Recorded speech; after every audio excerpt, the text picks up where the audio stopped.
নমস্কার। এই মুহূর্তে আমাদের সঙ্গে রয়েছেন অতীত দিনের দিকপাল ফুটবলার নাসির আহমেদ।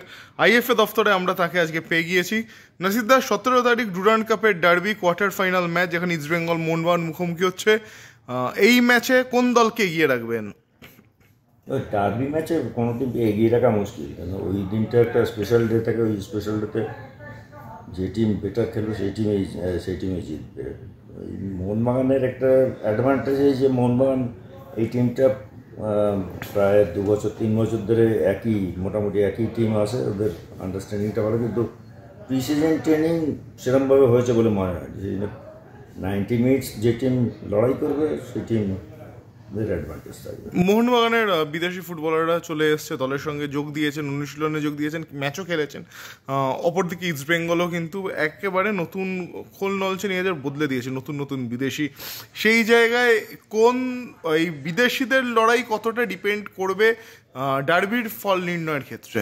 মোহনবাগানের বিদেশিদের তো আমাদের দেখাই আছে, তারা গত বছর খেলেছে, ভালো খেলেছে, কিন্তু এই মুহূর্তে কি কন্ডিশন আছে তার উপর অনেক কিছু নির্ভর করছে।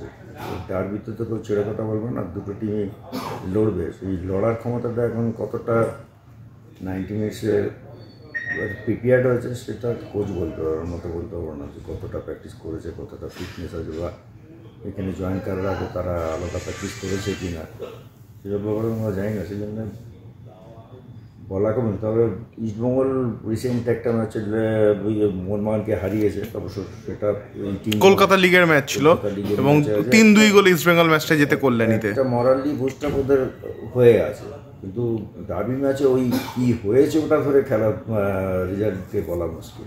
তাই আপনি কি দুই দলকেই 50-50 রাখবেন?